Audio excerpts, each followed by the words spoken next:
Okay, so now I'm going to be doing this for Georgy Alexeyevik Krivonishenko. He was born on February 7th, 1935, again an Aquarius. 9,000. Now this is something. Let me look up something. Oh, hold on now. Excuse me. Come on, get inside and stop constantly back and forth. What is wrong with you? Huh? Oh my goodness. Yeah. Hang on, everybody. I dropped a card. Give me 1 second while I look up this young man. This is a bit tricky, y'all. Georgy, I don't know if I'm even saying. So let's take a look. Puppy, can you settle down? Georgy. Okay, let's not worry about that because that's going to take me down a rabbit hole and that is going to be crazy. All right. Oh, hello. There we go. Correct? You can see that.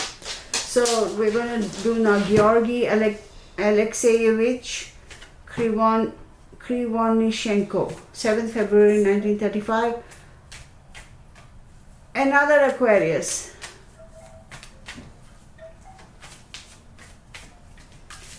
Again, the Leo card pops up. And the Virgo card pops up too. This combination has popped up quite a few times. Think about it. Virgo and Leo. Right?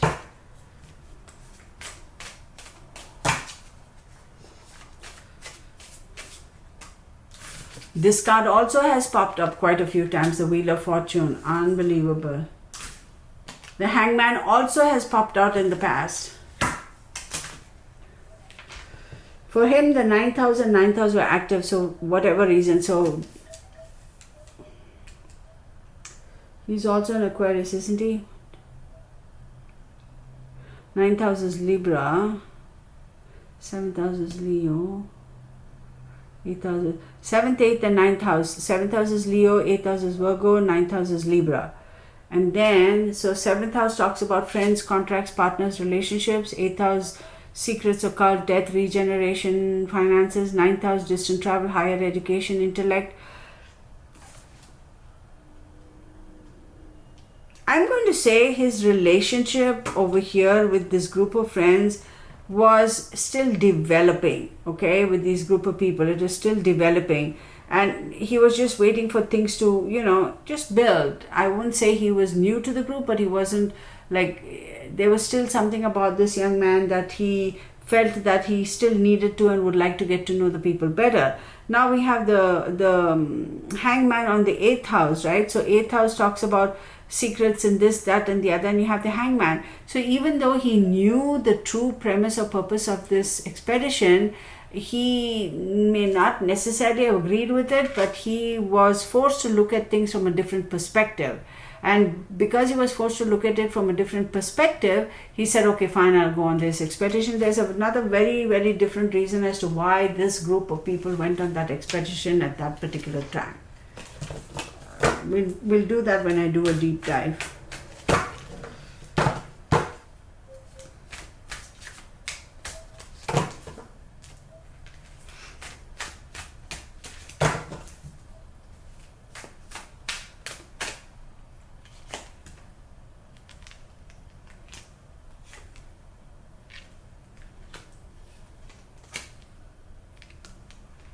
So to me, 5 of Wands says he might have had arguments saying that, hey, I don't necessarily agree with the agenda. He might have had arguments. He might have felt like, there were obstacles and it was like, no, I don't necessarily agree with you guys and whatever. But then at the end of the day, they were able to convince him and force him to look at things from a different perspective. And then it was almost like, okay, I understand. And they felt that they had won because they were able to convince him or convert him per se. And then you have the Page of Pentacles, right? And the Page of Pentacles does talk about, showing him something that was very enticing to him, showing him that, hey, these are the options, these are the opportunities, this is what is going to open up the doors for all this. I do believe he was kind of lured into this. There is a bigger agenda on this. Then we go to Ludmila Alexandrovna Dubinina, Taurus, born on 12th May 1938. All right, 12th May for her, the 4th and 11th house. So if she's a Taurus, the 4th house is 1, 2, 3. 4th house is Leo and 11th house, Leo and Pisces. 4th house is Leo, 11th house is Pisces. You know what, you guys? For some bizarre reason, Barry Morphew just popped in my head. I have no idea. Of all the people under the sun. So 4th and 11th house, maybe there's something to be said about that. We'll see after this. If I don't know, maybe I have something that I can, we'll see. Anyway, let me not get distracted. So 4th and 11th house, so Leo and Pisces, right? 1, 2, 3, 4. So 4th house, emotions, home, etc. 11th house, like-minded people, groups and friends. So I almost feel like for all of them over here thus far, it's almost like they were specific group of people chosen by another specific group for a specific intention to go on a specific, to go on a specific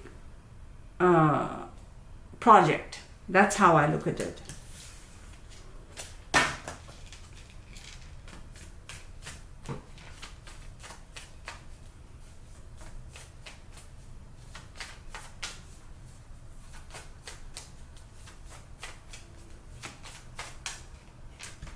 Aries,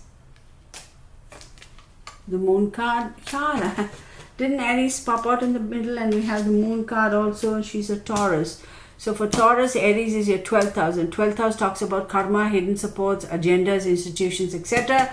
And the moon card does talk about things that are like hidden, emotional, that sort of a stuff. So I wouldn't be surprised if there were things about that institution that were hidden. And again, I have a feeling that she was recruited.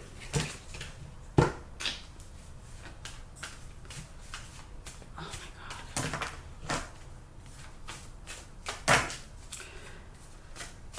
I won't even say it. I'm not even going to say it. The Magician card has also popped out in the past. Have you noticed there are some cards that are consistently popping out and not others? And here we have the Tower card, right? And then we have the World card. Look at that, right?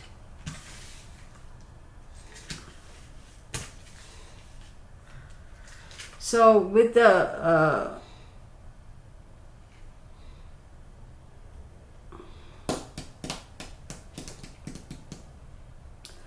there was something pitched to her saying that, hey, you are in charge of this particular access. It's almost, I know I said I'm not going to talk about conspiracy theories. It's almost like this is the reason why this has been set up, but this is your duty, don't divulge it. But then we have the Tower card. I think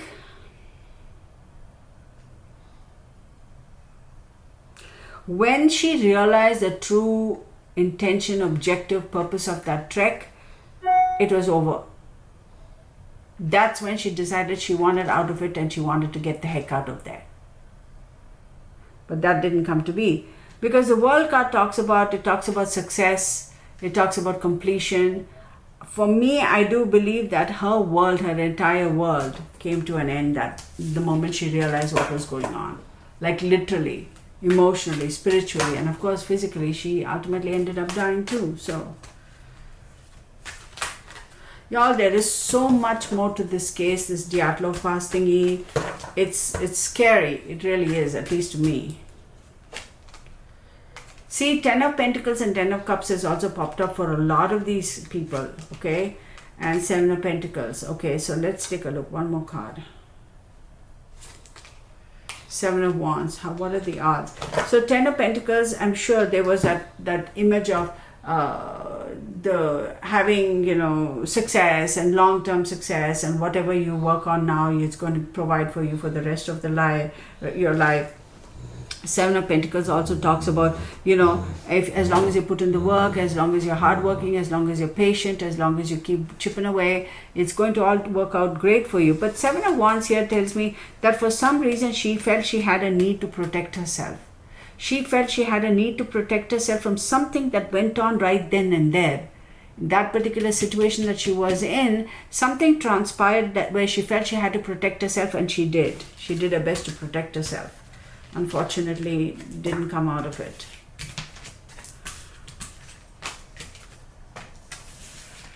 Next we have Yuri Nikolaevik Doroshenko, Aquarius, 29 January 1938, 6th and 10th. So Aquarius, if you have the 6th house and 10th house, 6th house is Cancer, 10th house is Scorpio. So your 6th house and your 10th house are in water signs, very, very emotional. 6th house talks about work, health, discipline, and habits. 10th house talks about career, reputation, morals, and life goals. Very, very strong emotions with regards to work, health, discipline, and habits, career, reputation, moral, and life goals. Very, very strong emotions. Like, very like, once he made a commitment, it was like, yeah, that was that.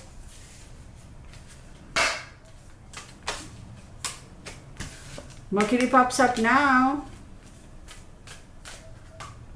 And the Earth card. Well, I'll tell you what. Gemini is an Earth sign. Taurus, Capricorn, and Virgo are Earth signs.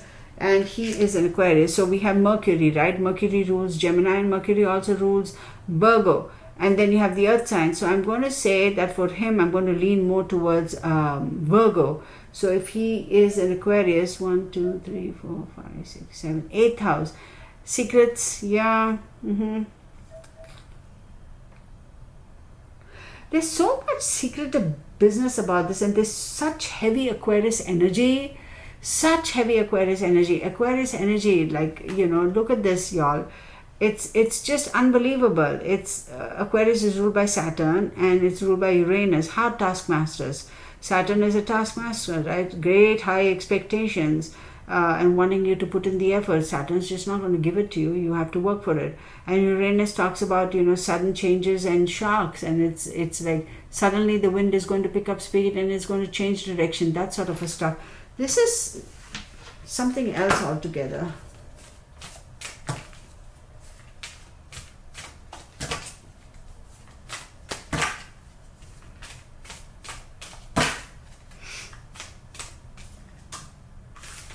Nine, the Hermit card, which is Virgo.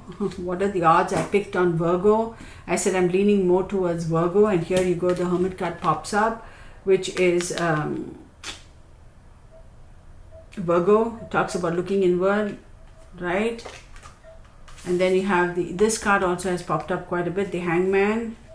I'm going to pull one more, well, and we have organization, the Hierophant, Taurus. Yeah, look at that.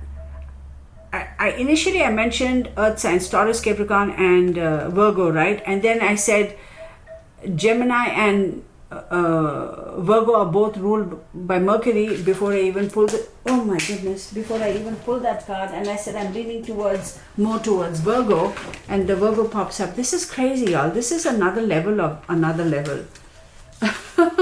Whatever that means, right? So I'm going to say that with the Hermit card,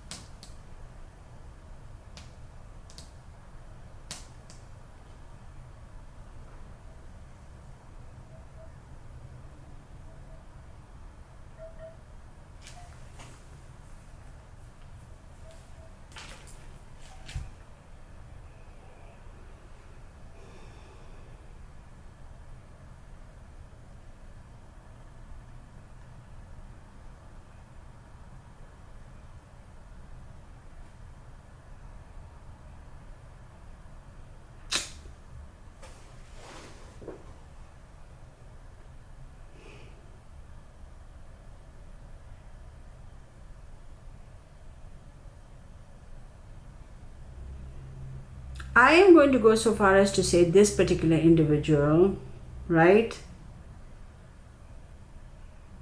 realized the true premise of this trek, realized and finally understood, it dawned upon him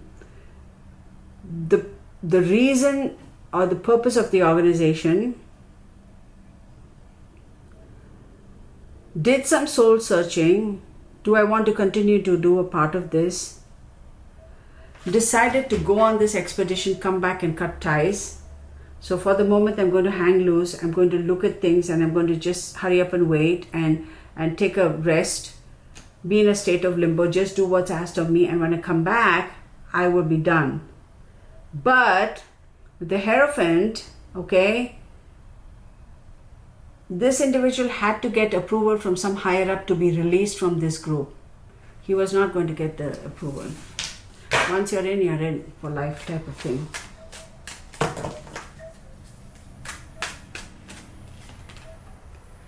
Queen of Wands,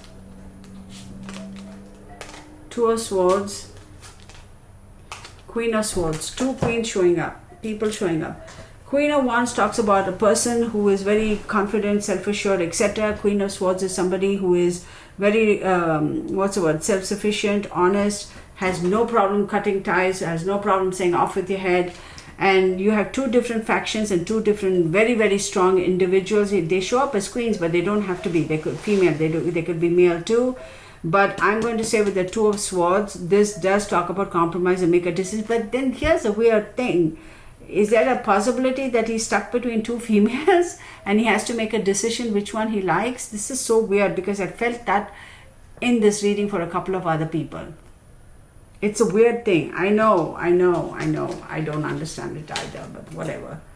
At the end of the day, it could be a bunch of kids who went together to hook up and then everything went south. That could have been that too. And they're all in their early mid-20s, except for that one guy who was 38. I mean, so I wouldn't buy that. But in this case, I feel like he's caught between two females, very strong individuals, and not knowing which way to go and which one to take. He had to make a decision, and I don't think he got to the point of making a decision. Next, let's look at the one who led the whole expedition, Igor Alexeyevik Dyatlov. He was born on 13 January 1936. And he gets, I arrived at 6th and 7th house were the ones that were very active for him. 6th house is work, health, discipline and habits. And 7th house is friends, marriage, partners, contracts and relationships. He's a Capricorn, which is ruled by Saturn. One of those very harsh type of energies, particularly for him.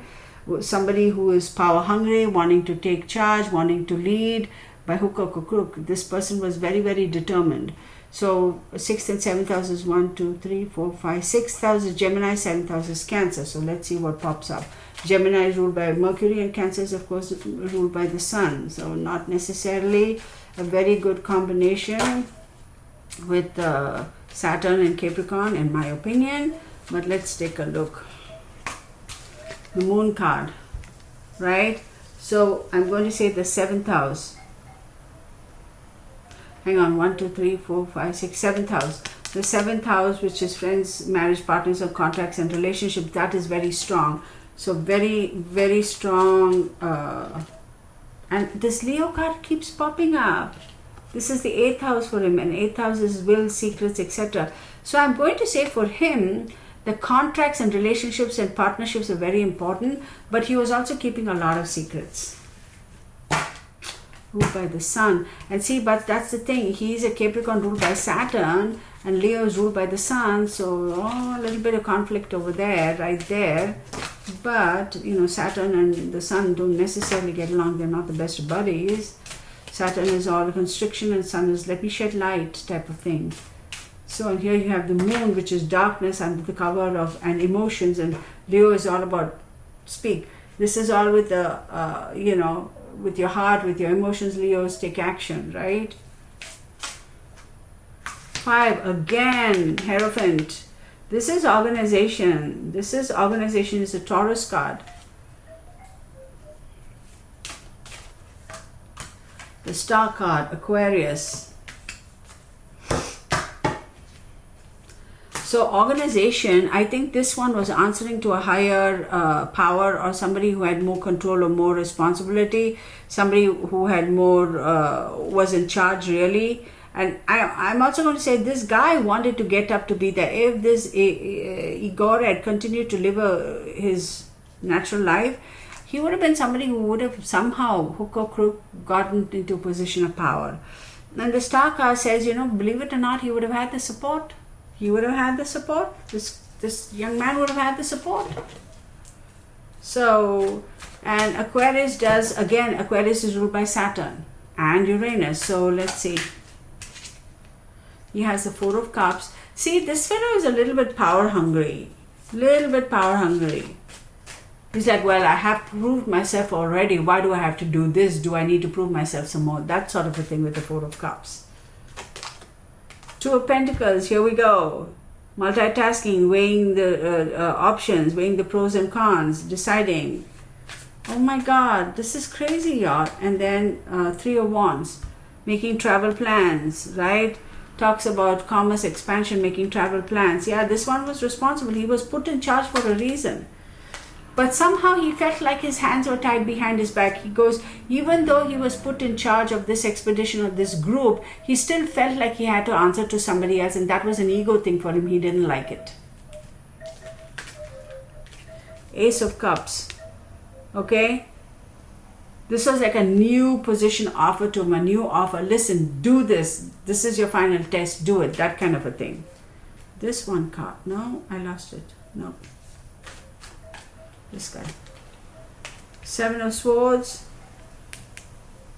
He did feel like he was betrayed. He was like, why the hell do I have to, like, why am I having to prove myself? So he did feel like he was betrayed. He felt like, I just want to leave it and run away. But then it's the ego. It's the ego.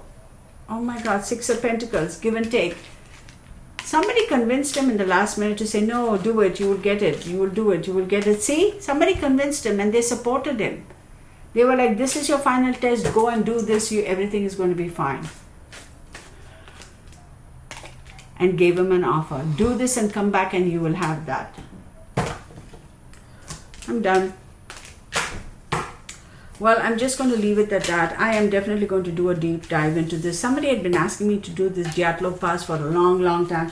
And I kept saying, no, I don't want to do it. I don't want to do it. But for whatever reason, today I was like, all right, let's do it. And I started doing my workings on it. And I was like, oh my God, it's taking so much energy out of me. And then after I started working on it, I realized this is not going to be a quick half an hour reading like I intended my daily readings for my series to be. So I'm going to have a part 1 and part 2. I'm sure you folks wouldn't mind that. I'm going to say thank you so very much for your patience and for watching. I'm sure you all will have a lot of comments. Please do leave your comments below. I do read them. I may not read them right away, but I definitely do get to them and I do respond. And I thank you so very much and I appreciate each and every one of you. Don't forget to give me a thumbs up and hit the bell icon and subscribe, all right? Much love to you all. See you in the next video. Bye for now.